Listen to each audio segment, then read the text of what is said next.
Hi everyone, welcome to the Discovery Live webcast series part 2. So, this is a 6-month-long webcast series that will have 6 parts, just really talking about Discovery Live and really its use cases. Last month we just introduced Discovery Live, and then this month, today, we'll be talking about Discovery Live and how it relates to mechanical simulation.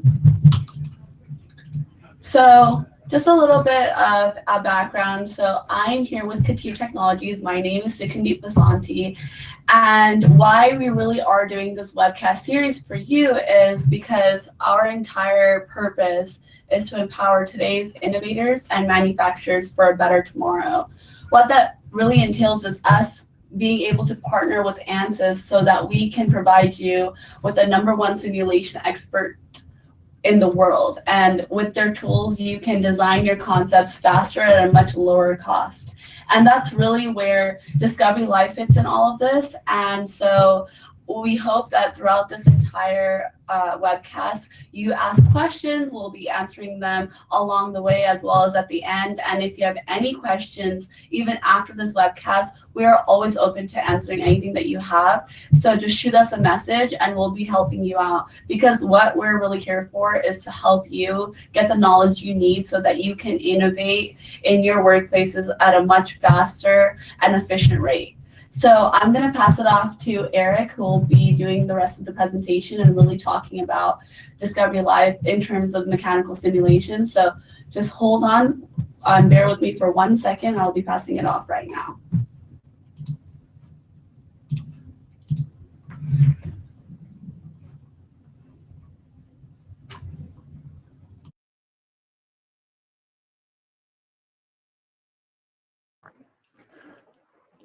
Hello, everyone. Thank you, Sukandeep. Hopefully you can see my screen now. This is Discovery Live. This is what you'll see just after loading a model. So hopefully you saw the webinar last month about Discovery Live, but just a quick intro in case you don't know. Discovery Live is part of the Discovery series of products from ANSYS for the design engineer. So Discovery Live is for quick instantaneous simulation, and the Discovery AIM is a next level product for more accurate and intensive simulation.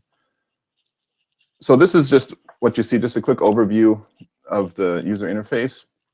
The top row have a lot of different design tools.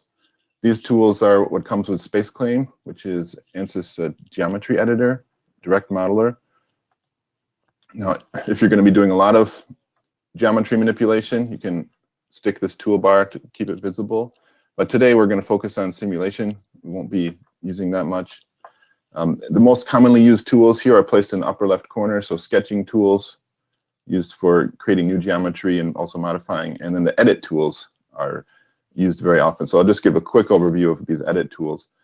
Pull is great for modifying geometry. I can just select any feature I want and just drag my mouse to modify it. So I can, like there I was changing the radius, or I can extend things, add material, remove material, either way, and I can just undo any changes that I make. Move, similarly, can move features around. So if I, including multiple features, so I can just move them where I want. Again, undo it.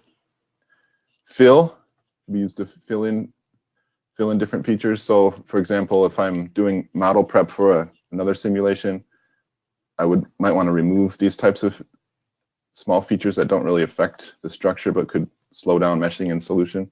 So I just select it and remove it, fill it in. Or again, select. I can even literally use a keyboard shortcut to hit delete to delete the features. Fortunately, in Discovery Live, we don't need to worry about these details because the meshing in the solution just basically ignores them, can handle that with no problem. There's a few more features on the right side here, notably the structure tree, my model. So now I'm going to jump right into the simulation, which is the focus of today's webinar. Hopefully after today, you'll have a good idea of what Discovery Live can and cannot do with structural simulations, and hopefully even be able to use a little bit if you were to start your trial. I'm going to create a simulation. of the 4 simulation types: thermal, fluids, structures, and modal analysis. I'm going to start with a structural simulation. I just need to select my bodies. You can see it's visible there are 2 bodies or 2 parts, but I don't have to do simulation over my entire model. I can select parts to simulate over. So I'm just going to simulate this pillow block without simulating the bearing. In fact, I'll just hide the bearing here so we don't need to see it. You can see on the left side, I have my solution information here. I've created a solution, but no conditions yet. Under setup, these are really all of my loads and boundary conditions that I have available to me. So I'll just go through these quickly. Enclosure and volume extract, those are typically used more for fluid simulations. We won't be using those today. This way is creating volumes. And we have a force. You can apply a force to a surface, or a pressure, or a moment, which is a torque to a surface. Those are the loads. For supports, we have a fixed support, frictionless support, and displacement. Just a note about frictionless support. It does not allow separation, so it allows motion in 2 dimensions, but not in 1 dimension, parallel to the surface. And also, it's not fit for using on a cylindrical surface, so you would not want to apply a frictionless support to this cylindrical surface. Cylinder support is coming in a future release. And for inertial loads, we have a rotating load, for example, for turbo machinery or fans, things that spin, and a gravity. So those are the basic conditions. To start a simulation, all I need to do is select my faces and apply these conditions to the faces. So here I'm going to apply a fixed support. I could use this menu, the setup menu, but also there's a convenient pop-up here giving me the options, the same options. So I'm just going to apply a fixed support to these. You can see the support has appeared in my structure or my simulation tree over here. Now I just need to apply a load. So I'm going to apply a downward force to this face. In this case, downward is the -z direction. I'll just give it 200 newtons. Immediately, the simulation takes off, and a couple seconds later, I have solved my structural simulation. So now let's get in a little bit into some of the post-processing and visualization options. You can see I have a legend over here by default, looking at a Mises stress. I can view these contours this way, or I can click this to make this contour smooth. Can also change the range. Changing the range of the variable palette is very useful when you're making geometry changes, because each time you make a change, the max and minimum stress is going to be different.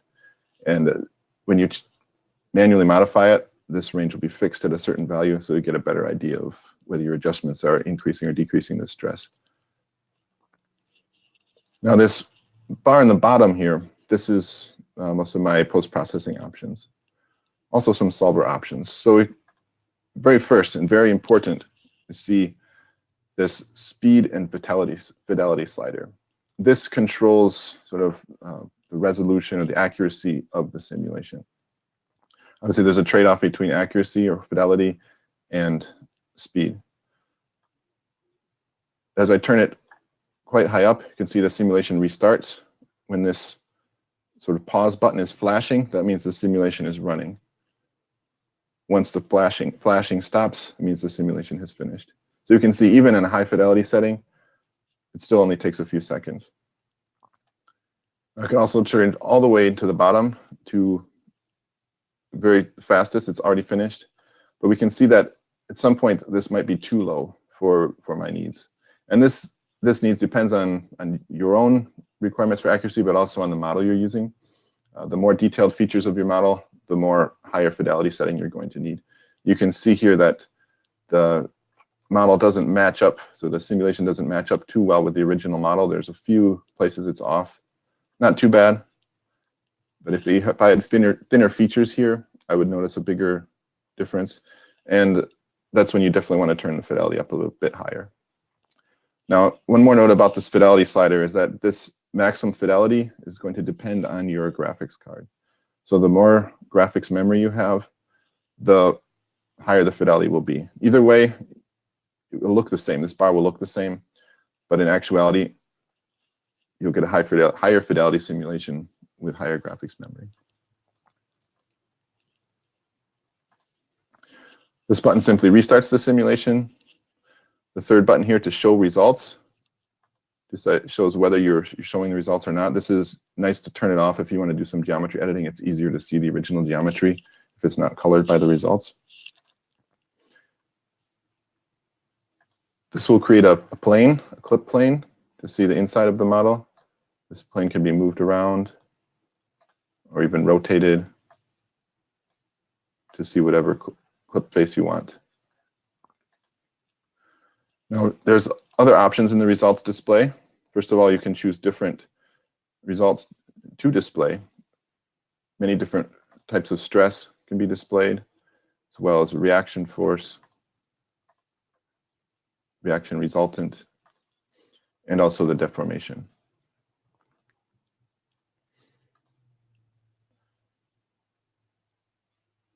I'll move back to the ANSYS stress and look at some other, what they call rendering methods.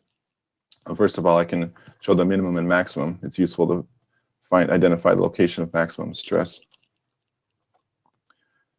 Rendering method currently runs surface, which just means we look at the first surface that we see. Composite is a very useful method for seeing inside the model. So for those familiar with volume rendering, it's maybe similar to that technique. So we have two settings, the center and the bandwidth. Center, both of these control the transparency, really which colors are shown, which colors are transparent and which ones are opaque. And the center decides sort of the middle of this transparency, so what's visible. So for example, if I want to look at the high areas of stress, I might turn the center all the way up to the maximum, and then bandwidth also increase it, because I don't have enough visible. So I'm looking at all the areas with highest stress within the model. Inverse surface. Now this is really looking at the second surface. So if there's a ray coming from my eye into the model, the first surface I would see is transparent, and I'll see the second surface. Also iso surface is quite standard. I can change the value of the iso surface I'm viewing. Max value and min value are two variations of the same method. So now I've chosen max value, so I will see the maximum stress color regardless of where that value occurs in the model. So whatever angle I'm looking at it, I will always be seeing the maximum value of stress along that ray from my eye.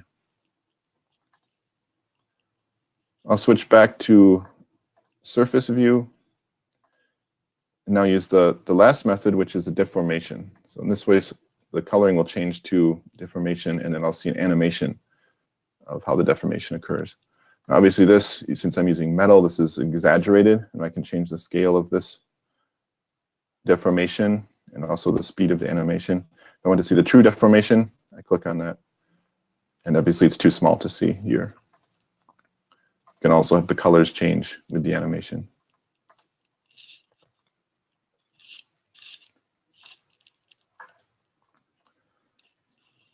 So that's really all of the overview of the post-processing options. For this model, if I wanted, I could add a gravity to it. In this case, it wouldn't make much difference. I could add a torque, or the torque of the bearing around the center. All things I could do. But instead, I'm going to add another type of simulation now. So you see here, there's a plus solution option. Click this, and I see this familiar menu with the different solution options. I'm going to start a modal analysis on the same geometry. So I'm asked to select the part to simulate on. You see I have two simulations in my solution tree. One of the solutions can be active at a time. Now, without choosing any other options, I'm actually going to start the simulation of the modal analysis. It's going to begin solving. This is a free vibration, where that part is unattached to anything else. See this? I have the mode shape already animating. The frequency is still changing slightly, which is why my simulation is still running. Okay, now I've finished. The simulation is done. I found my frequency. And we can look at what options there are for the modal analysis. So first of all, I can see there's a new option, mode. Discovery Live will calculate the first 6 modes. I should say the first 6 non-zero modes. And for each mode, I can see the deformation and all the same stresses, which I could see before.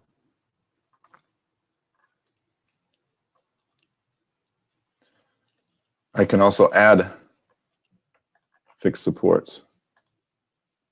As soon as I add the supports, simulation begins to run, and the animations and the frequencies update. Now, if I were to modify my model, this modification would affect all the simulations that I have. I could switch back to the other ones at any time just by double-clicking. And this simulation again runs and gives me my solution. So that's an overview of a structural analysis and a modal analysis. I'm going to switch to a different model to show thermal analysis.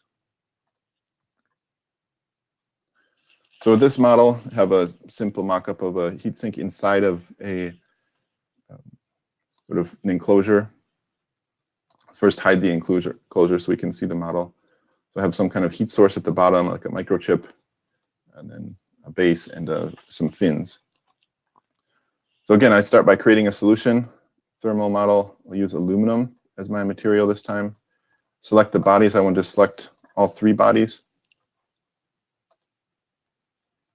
Now that I've created a thermal simulation, I can see what conditions, what boundary conditions I can choose.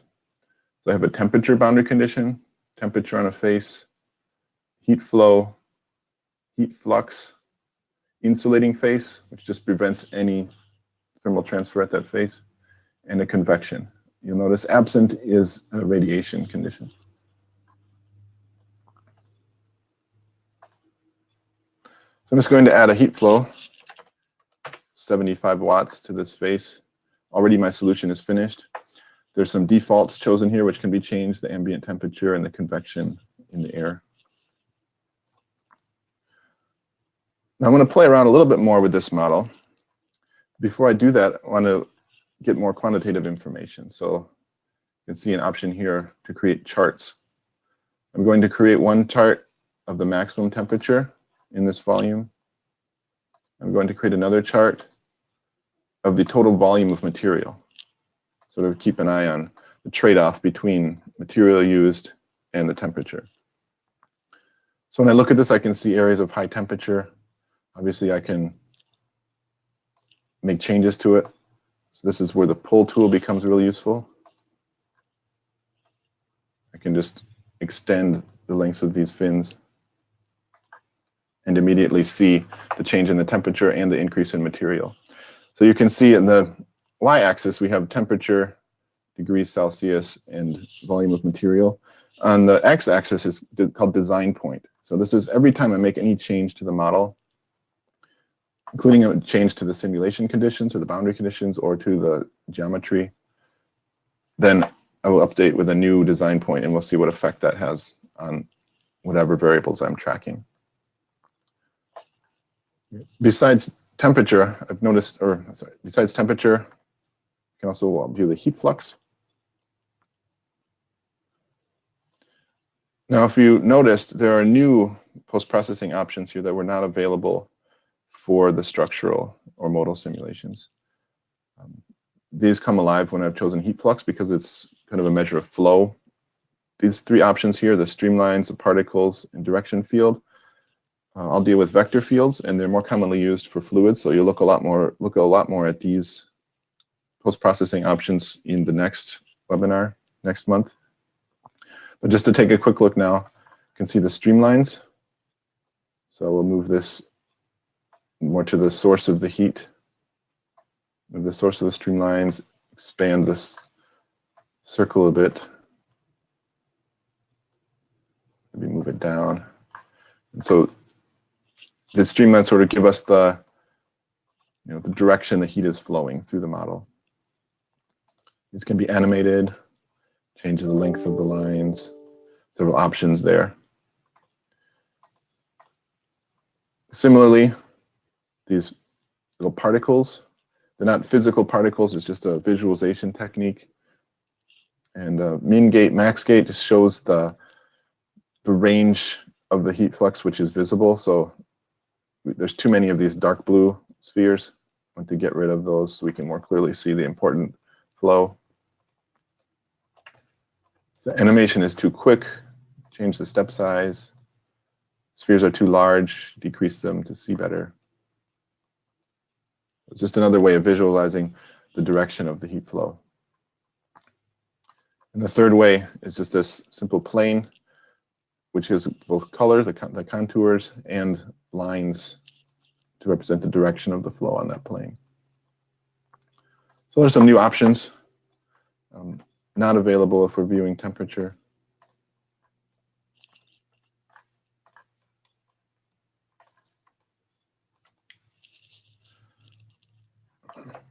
So those are some the post-processing options for thermal simulation. I've made a modification. You've seen you can modify anything. I could change the thickness of the fins, the height, the length. But I'm going to do something a little more involved. I've actually created parameters for the height of the fins and the length of the fins. This was done earlier in SpaceClaim. So for example, if I change the height of these fins to 10 millimeters, I'm going to add a parameter study. So here in my solution menu, click Add Parameter Study. I need to add what parameters I want. So I said I have two of them, fin height and fin length. Just need to give it a beginning value, let's say from 10 millimeters to 30 millimeters, and we'll go in 5 steps. And you can see I jump from 10, 15, 20, 25, 30. I want to add a second parameter, fin length.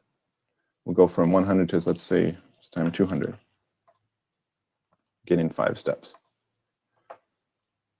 Now the way it's set up here, both fin height and fin length will change together. I don't want that. I want them to be independent. I want to see the full possibility of 5 by 5. So then I click all permutations. Now see I have a full 25 design points to run through. How long would this normally take with a simulation tool? But here I'm going to do it live. So I'm just going to hit the start. We've already hit the first design point, second design point. As these design points are calculated, they'll be updated on this chart here on the left, as well as the charts on the right. The charts on the right will show different series. According to one of the design parameters, each one corresponds to a series with different design points on that series. You can also change how these are visualized. Here I have a max temperature versus total volume. I could also visualize, say, fin height versus fin length,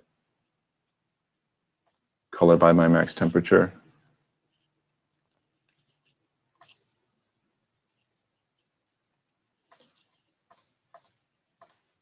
I think I prefer to view total volume on the x-axis, max temperature on the y-axis.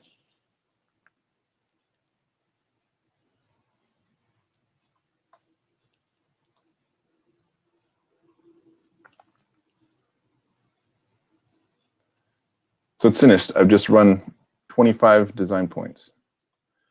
And I can see a general trend here, seeing that doesn't really matter too much where my volume is coming from, whether it's fin height or fin length.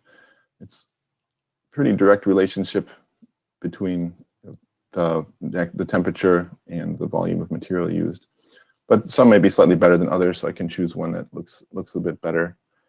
Lower temperature with less material used. Let's say this point. I click a design point, and my model will update to those parameters, the parameters matching that design point. I also have a table here which I can save out, export to Excel. Now I might want to customize it more. I've gotten a general overview using different standard parameters, but maybe I need to customize this more for my situation. For example, I see these fins on the end aren't doing nearly as much as the fins in the middle. Well, then why not shrink those down a bit? Obviously, this would add manufacturing cost. It's a trade-off you'll have to weigh yourself. Or I could increase the height of these. I'd also want to compare to my original model. I'm inside of an enclosure. I want to make sure that these models fit within the enclosure.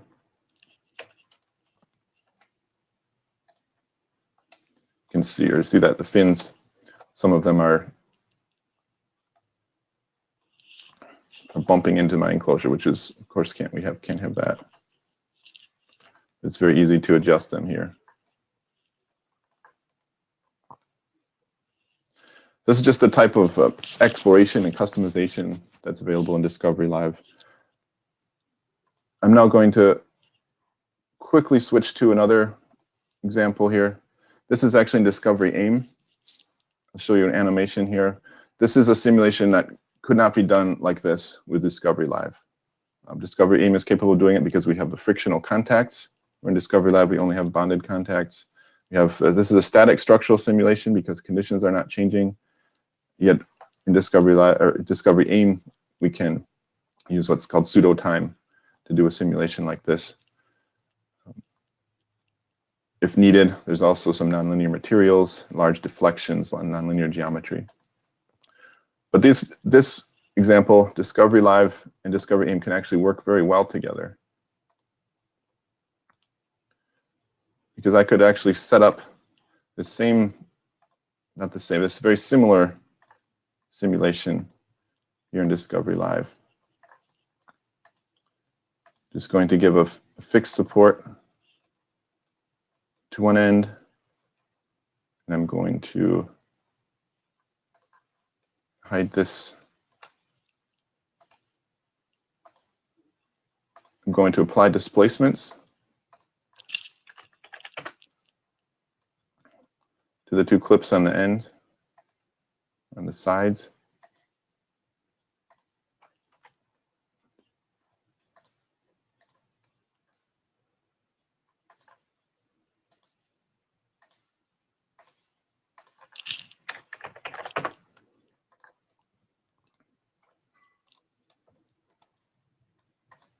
So I'm just looking at the stress on these clips. This is the deformation. I'm just confirming that the deformation I chose is correct, just enough for the clips to fit inside buckle. And I'm looking at the stress, so how can I reduce the stress? Obviously, I can put around, make some of these parts thinner.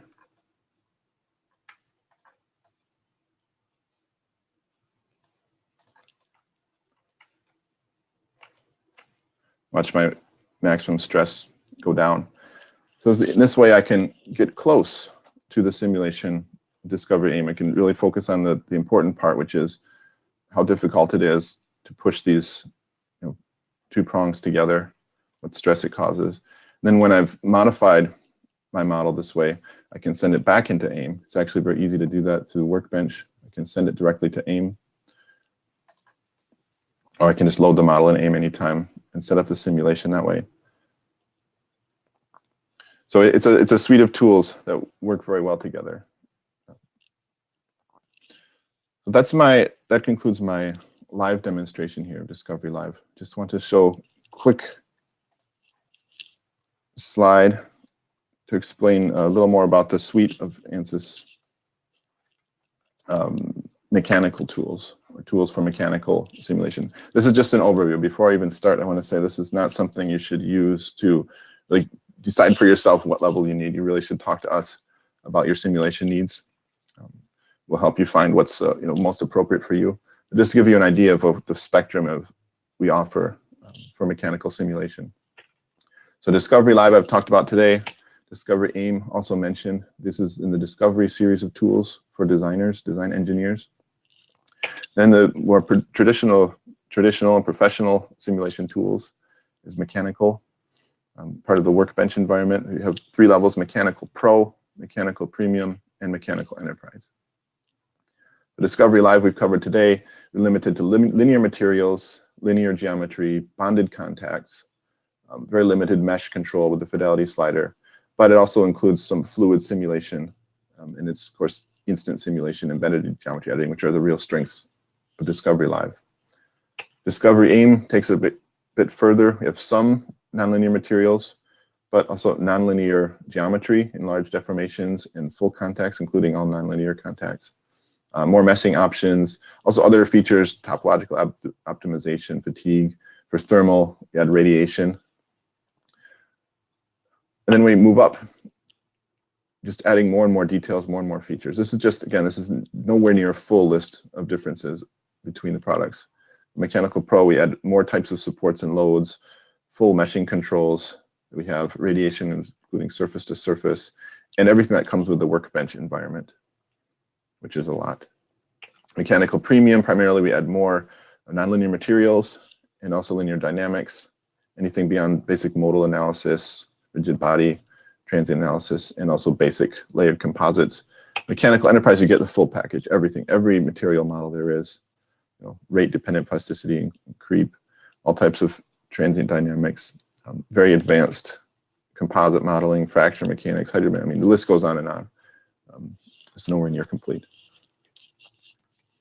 But this just gives you an idea of what the full spectrum of mechanical simulation looks like. With that, I will hand it back to Sukandeep. Actually, can you take it back yourself? I'm sorry, I'm going to continue showing the slides. She's going to continue talking. So go ahead. Hey everyone, I'm back. Eric, if you could change the slide.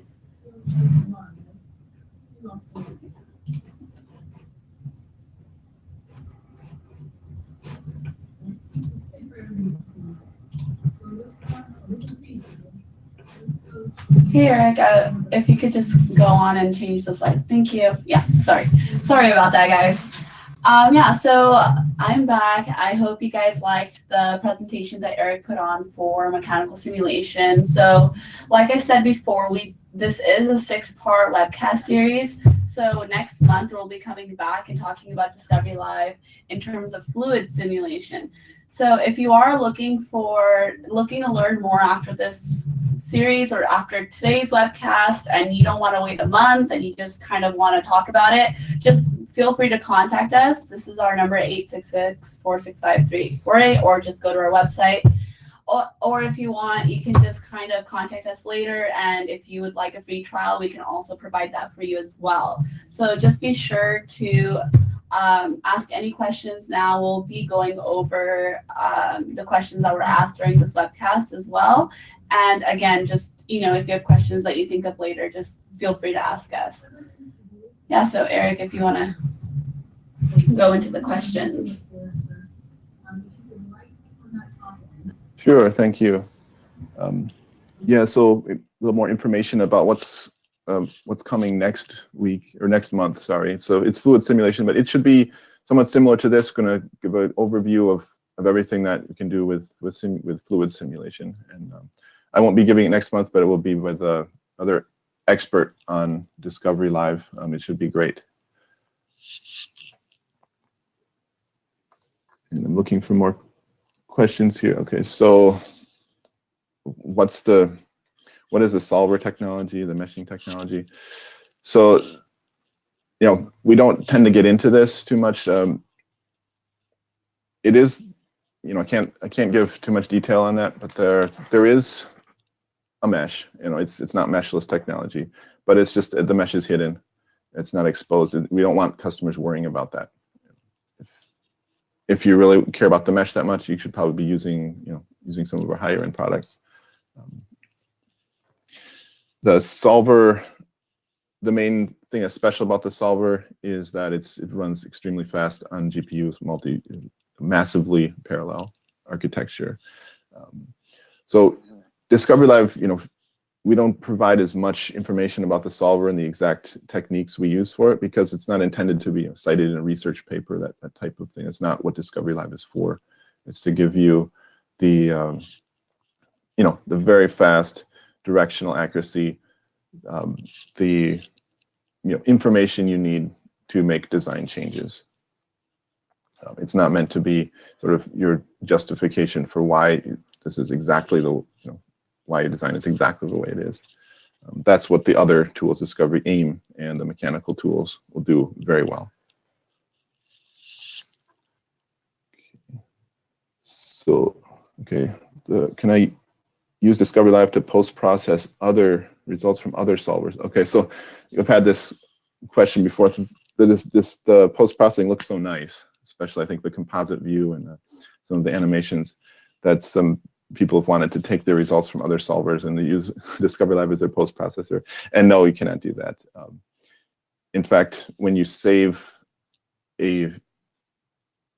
save your simulation in Discovery Live, you're not saving the simulation results, you're just saving the setup, with the exception of some long transient runs. But because the simulation is so fast, you load up the simulation, you load up the setup, and it can solve it in a few seconds. So there's no need to save the results themselves. And no, it's not meant for post-processing of the results. It's for for live simulation, for modifying and giving you instant answer.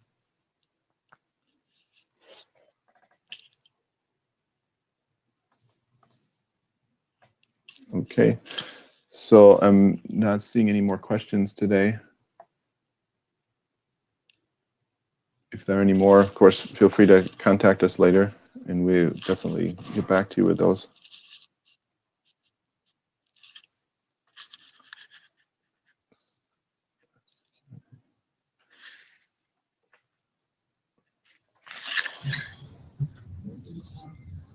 All right, then thank you for joining us, and thanks Eric as well for presenting and kind of doing this for our customers and our partners that want to learn more. We hope to see you next month, and thank you.